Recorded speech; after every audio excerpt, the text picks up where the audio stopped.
What's happening, y'all? We finna get straight into this video. Now, as you can see, I'm not on current gen anymore. I switched over to next gen. It makes this video a little bit better and make more sense on the topic. But in this video, I'm gonna be giving y'all my honest opinion and some good reasons why I think one lockdown build is better than the other one. Now, for this video, I'm gonna be giving y'all the 6.7 version pure lockdown build, and then I'm giving y'all the little bit of versatile lockdown build, and basically what's the difference between both and which one I think is better, that I would much more prefer to play on. Now, let's get right into it. Now, for the finishing, you know, with the tiers, since they introduced them on next gen, they don't have them on current gen. I think the badge tier for finishing on both of them are the exact same. Limitless takeoff is a tier 3 on a 6.7, and it's a tier 3 on a 6.8 and a 6.9, I'm pretty sure. So all these are literally the same, all three of these. I don't think Bully is here on a 6.8 or 6.9. I'm not sure. I don't use that badge. I never go for that badge. Even if I did have the strength to unlock this badge, I wouldn't use it. I don't purposely go for layups or that type of stuff. So the finishing on these builds are pretty much the same, but it changes up once you get down to the shoot. You know, if you make them a 6'7", you get a higher 3-point rating with a max wingspan. You get that 85, so you get limitless range on silver. I was gonna say gold. So you get that up here, and you also get catch and shoot on tier 2. So if you made them taller, you have to wait a little while so you can get catch and shoot. Which catch and shoot is one of the best spot up badges on the game, always. So the uniqueness about the 6'7" is from the jump. If you make this build as a rebirth or your first build on the game, you first get it. Once you get 5 badges or 3, you can put catch and shoot on right away. Versus if you made the 6.8 version, it would be here in the tier 3.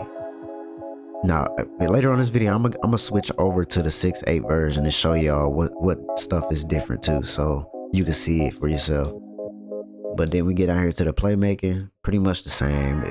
You really don't get nothing. You're a lockdown. You're not dribbling the ball or nothing. You just got the pass accuracy to throw dots. So I think this is pretty much exactly the same. Nothing different here. And when we get down here to the defense, you can see this. Like on the 6.7, all the primary badges you have as a perimeter lockdown, a pure lock, are tier 3s versus ankle braces and menace. So, and pick dodger too. So those badges you can get right from the jump on the 6.7. But you really have to grind it out here. And then these all 4 of these, you kind of want all 4 of these badges on as a pure lock, because they all come hand in hand. You want to be able to get steals with the glove. You want to be able to play good lanes with interceptor. You want to be able to have challenges so you could get contested on jump shots, and you want clamps so you can stay in front of them. But it's gonna be tough as a 6'7" lockdown. When you're grinding your badges, you're not maxed out yet to decide on which, tier 3 badge you want to go with until you get enough points to get another one, or until you can core one to get another one. So a great chance you're not going to be able to run all these on all 4 of these on Hall of Fame at all. Like you might have to downgrade some of them to gold, or you might run one on Hall of Fame and the other one on Hall of Fame and miss out on the other 2. So it's kind of tougher as a 6'7" lock, unless you get the extra badges too. You can put them on defense to make it easier. But it's kind of crazy that the pure lockdown, most of your primary badges you need as a 6'7" lock are in your tier 3. You really don't have too many badges that you would really utilize in tier 1 and 2 versus, ankle braces, pick dodger, a little bit of workhorse, menace, probably a little bit of chase down artist. But then again, you're probably not gonna have enough to get all these how you want them in tier 3. So that's another thing that's different between the 6.8. I'm gonna get ready to switch over builds and show y'all that too. You know, the speed, you get more speed on the 6'8". I mean 6'7". So, and now we about to switch over to the 6'8". Now look, we over here on the 6'8" now. Now on this build, as you can see, same badge, same finishing badges, same tiers, and yeah, Bully is a tier 3 on here too. Exact same finishing. I think you get some of these a higher tier. I think Fast Twitch was, well, it depends. I had a lower rating on other builds, so it was a silver. But this build is taller, so you're gonna be up on some of these positions a little bit more. But the finishing is not really different on this 6'8", 6'9" version. The shooting, as you can see here, just like I said, these switch tiers, and also you get a lower 3-pointer with the max wingspan. You get bronze limitless range instead of silver, because you have an 84 instead of 85. You had you're an inch taller. And catch and shoot, this is a big one. Catch and shoot is now in a tier 3 on the 6'8", and Agent 3 drops down to a tier 2. So that's a little bit of a disadvantage of making a 6'8", 6'9" lock. Is early on, catch and shoot is not here, so you don't have that working for you on off spotting up. You just literally probably gonna be working off Claymore, volume shooter, and green machine mostly, and maybe corner specialist. But corner specialist is not a good badge this year. I don't think it was last year, but the shooting, that's the difference. The catch and shoot is here, and you don't have a high tier limitless range. You have just bronze, so that's a little bit of a disadvantage on a 6'8" lock, but it's not that big of a disadvantage where it's just like pointless to make the build. It's still a very valuable build for you to make if you wanted to. The playmaking is the same. I just went with a lower rating on this one, but it's still pretty much the same. All the badges are the same tiers, all that. It's nothing different. You're not gonna be getting no tier 3. It's pointless. You're not a dribbling lock. You don't need none of these. And not a defense. You kind of get, if I had all the same ratings here on defense, I still would get more badges as a 6'8" lock, which is crazy. So. And then the tiers too, they also change. So as you can see, which ones are different. Menace on a 6'7", Menace was in a tier 2. So, and it drops down to a tier 1.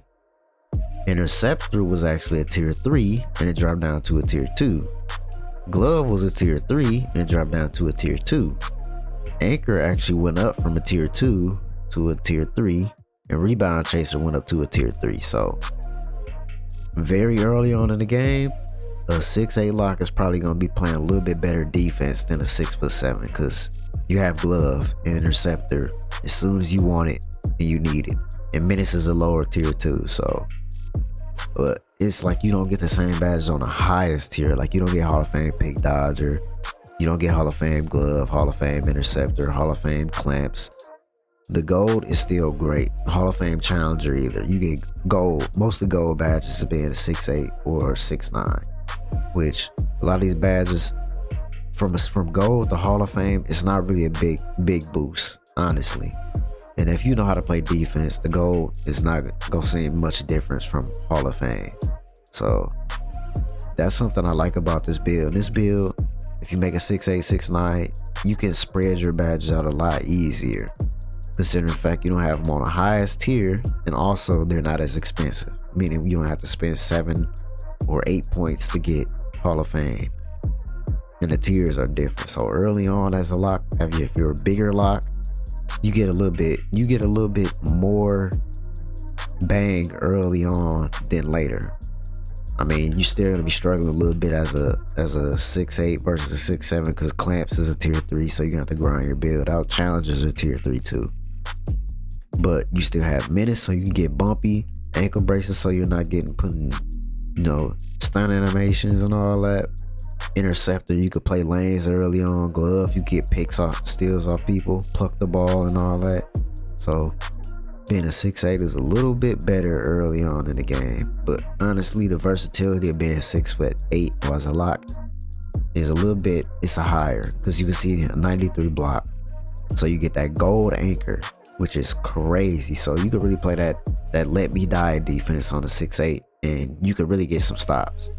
On this 2K, people like rim running a lot, so you definitely can get stops on this one. I'm much more kind of lean towards, I messed up with the stats. This one a little bit is more of a defender. It's more intimidating though, mainly lining up against a taller lockdown, because you obviously know better paint defense on a bigger lock. I mean, versus the speed, he doesn't have higher speed though. As you can see, 85 max, 80 XL. And even I did max this out, a lot of people don't see a big of a difference. Some people do. Some people want that higher speed. They're not comfortable with no 85 or lower. But trust me, this build is still good, bro. They're both still great builds.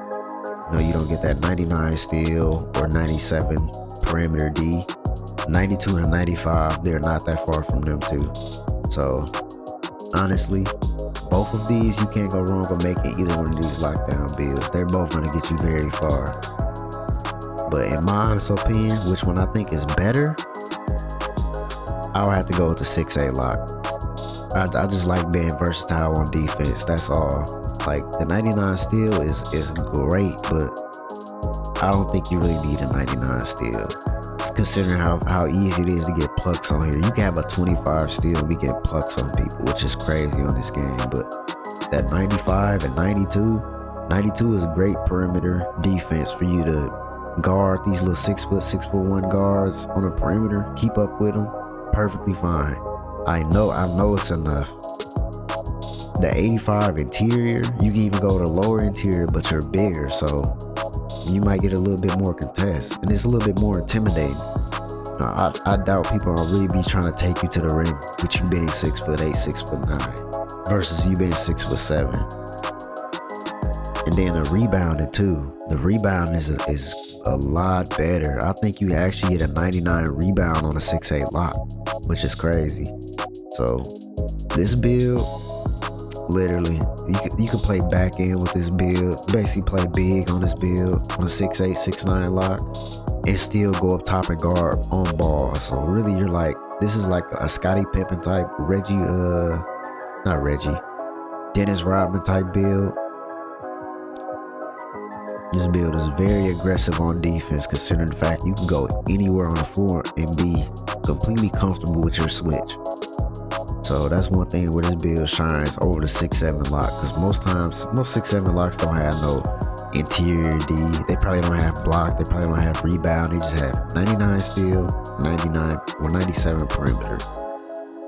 That's what they mainly go with, or maybe a little interior. But this build, you just go heavy on defense, very heavy on defense. And the shooting at 85 from 84 is not that big of a difference. It's just that limitless range on silver versus bronze, so you can step back farther. But everything else on this build is pretty much the same, but it's just the defense on a 6'8", 6'9", it really sets you far apart from a 6'7". It's just the versatility it goes a long way. You can play different areas on the floor instead of being stuck to just being up top on a 6'7". So that's my honest opinion. In the comments below, tell me which one you would prefer. The pure lockdown, or my version or your version of a hybrid versatile lockdown build. Peace.